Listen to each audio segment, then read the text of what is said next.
Magandang araw po, welcome po sa aking channel, Love9TV.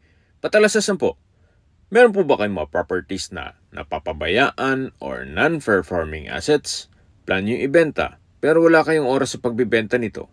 Kung ito'y pagkakatiwala nyo po sa amin, tawag lang po kayo sa aking numero. Usap po tayo, gawan ko po ng video for free. Yes, libre po, wala po kayong babayaran. Tutulungan pa namin kayong mabenta ang inyong property.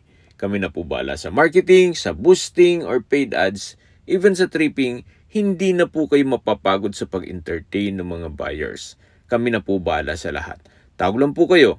Nandito po tayo ngayon sa Palace Athena Executive Village kung saan meron po tayong bagong video presentation. Isang house and lot na may lot area na 300 square meters. May floor area po ito na 400 square meters more or less. Ito po yung flood-free area, meron pong amenities, clubhouse, swimming pool, basketball court, playground, picnic group dito sa loob ng subdivision. At tungkol naman po sa security, 24 hours po ang roofing guards dito. Kaya safe na safe po kayo. Samahan niyo po ako, pasok po tayo. Dito po sa covered car garage ay meron pong steel gate aside from the main gate. Kakasya po ang dalawang SUV dito sa loob at sa dulo po nito ay meron pong maids and drivers quarter. Ito naman po yung main door. Samahan niyo po ako. Pasok po tayo. Welcome po dito sa napagandang bahay ni Ma'am at Sir. Ito po yung salas or living area. Naka-ceiling cove design, may center lamps.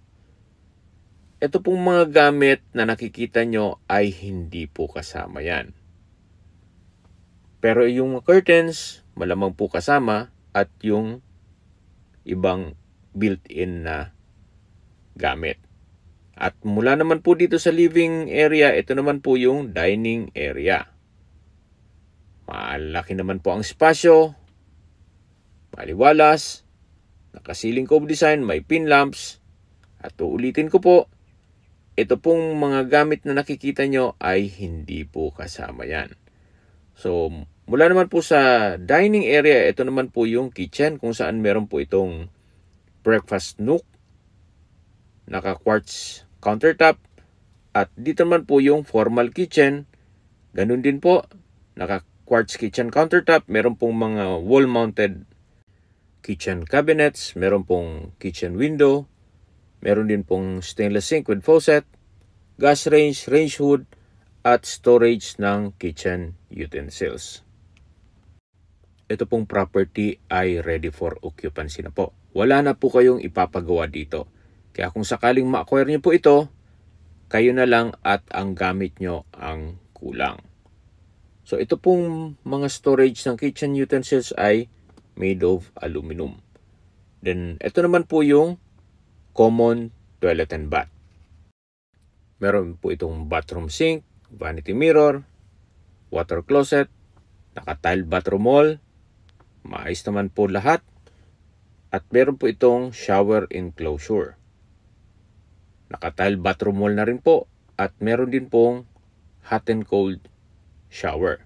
At meron pong bathroom window. Labas po tayo para check natin ibang parte ng bahay. So, mula po dito sa formal kitchen, bali po, dalawa po ang kwarto dito sa baba. Ito po yung isa. At sa ngayon po, hindi natin yan mapasok gawa ng may mga personal na gamit si owner. Pero malaki naman po ang espasyo dyan. At yung isa naman po ay dito sa kabilang side. Hindi rin po natin yan mapasok gawa ng may mga gamit pa po sila dyan. Actually, ito pong bahay ay bihira nilang tirhan gawa ng nasa Amerika po sila. Kaya kung sakaling ang interested buyer ay nasa Amerika, mas mapapabilis po ang transaksyon ninyo. At ito naman po yung music room or entertainment room. Naka-ceiling cove design, malaki naman ang espasyo, naka-tile flooring, at katabi lang po nito ang dining area. Mula naman po dito sa dining, ito naman po yung living area. Naka-tile flooring, napakalaki ng espasyo, at maaliwalas. Ito po yung stairs, kung saan ito'y naka-concrete staircase at wooden handrail. Then, metal railing. Napaganda din po ng disenyo nitong railing. Akyat po tayo. Samahan niyo po ako. Okay, nandito na po tayo sa taas. Ito po yung family area. Naka-tile flooring. Meron po itong access door papunta sa terrace. So far, malaki naman po ang espasyo, kaya maaliwalas po ito. At ito naman po yung master's bedroom. Labas po tayo para check natin ibang kwarto. Ito po ulit yung family area. At ito po yung pangalawang kwarto dito sa second floor. So far, malaki naman po ang espasyo. Meron po itong mga malaking sliding glass window. Meron pong drawer at vanity mirror. Then, wardrobe from floor to ceiling po yan. Labas po tayo para check natin ibang parte ng bahay. Ito naman po yung common toilet and bath. Maayos naman toilet fixtures. Meron pong bathroom sink with vanity mirror. Maayos naman ang toilet fixtures. At naka-tile bathroom wall. Meron din po itong bathtub. At dito naman po sa kabilang side ay yung shower enclosure na meron pong hot and cold shower. Ganun din po, naka-tile bathroom wall na rin dito. So, ito naman po yung third bedroom dito sa second floor. Malaki naman ang espasyo, may sariling sliding glass window, at meron din pong from floor to ceiling na wardrobe. Ganun din po, meron din siyang malaking vanity mirror na merong drawer. Naka-tile flooring na rin po ito. Bali po, 3 kwarto po ang dito sa second floor. Habang pababa po tayo dito sa hagdan, summarize ko lang po sa mga nag-skip ng video. Ang lot area po nito ay 300 square meters at ang floor area is 400 square meters more or less. Nasa loob po ito ng isang exclusive subdivision na meron pong amenities at 24 hours security. So, nandito na po ulit tayo sa garahe or covered car garage kung saan ito po yung tinutukoy ko sa inyo na maids and drivers quarter. May kanya-kanya po silang kwarto dito. So, hindi lang natin mapasok gawa ng nakalak po ito. At ito naman po yung kabilang kwarto. Ganun din po, nakalak po yan. At meron din po silang sariling toilet and bath. At maayos din po ang toilet fixtures, naka-tile bathroom wall. So far, wala rin pong papagawa dito. At meron din pong kitchen countertop dito na maliit lang. At ito naman po yung 1 meter setback na ginawang service area or laundry area. Naka-tiled countertop, may stainless sink, at meron pong aluminum na cabinet. Hanggang dito po yan sa dulo, covered po ito. At naka-tiled flooring na rin.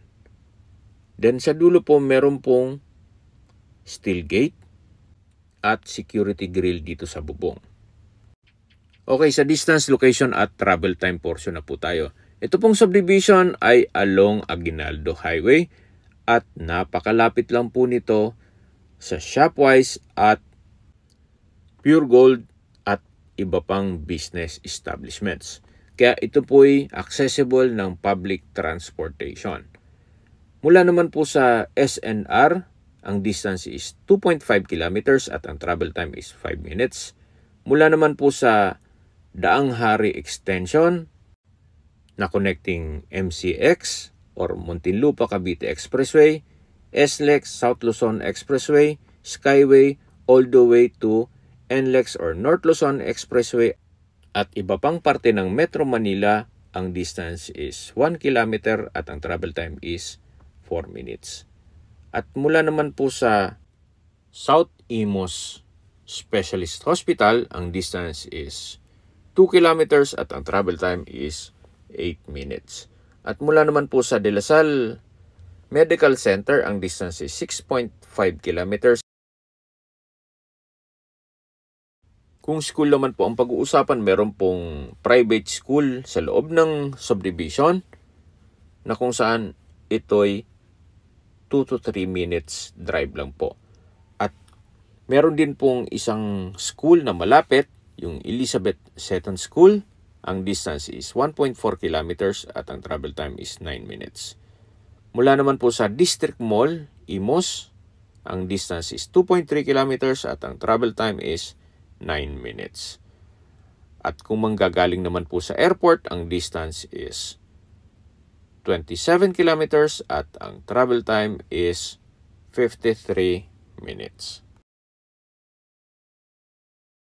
Okay, sa presyo na po tayo. Ito po'y repost na at nag-markdown price po si owner. From 17 million down to 15 million. Ngayon po ay 13.8 million pesos net. Para sa akin po, opinion lang, fair deal na rin po ang 13.8 million para sa ganito kalaking bahay.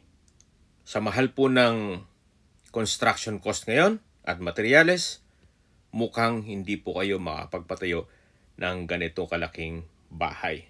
At kung bibili pa kayo ng lote. Yan naman po yung opinion ko lang naman. Depende pa rin yan sa inyo kung anong assessment nyo dito sa property. Ito po yung nasa loob ng isang exclusive subdivision at tunghayan nyo po itong napakaganda at napakalaking house and lot na kung saan ito po yung 13.8 million lang naman. Net na po. Ibig sabihin, si buyer na po ang sasagot sa lahat ng taxes at expenses with regards to documentation. Kung may mga katanungan po kayo, tawag lang po kayo sa aking numero.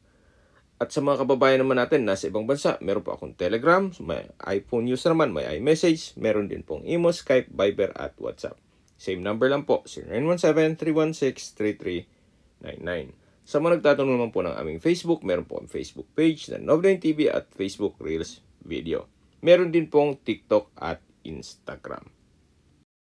Meron din po kami ibang YouTube channel na The Nov9 TV channel at Nov9 TV Listings. Sana po naibigyan yung video presentation. Paki-like and subscribe na po sa aking channel para ma-update din po kayo sa aking future listings. Kung sakali po hanap niyo yung mas malaking sukat na lupa, meron din po kami ibang listings na pwede niyong pagpilian. Huwag po kayong mag-atubiling tumawag sa amin, then let us know your budget para malaman namin kung anong property pwede namin i-alok sa inyo. Sa lahat pong viewers, subscriber at nagtiwala po sa amin, salamat po sa suporta. Ingat po kayo lagi at ang pamilya. Maraming salamat po.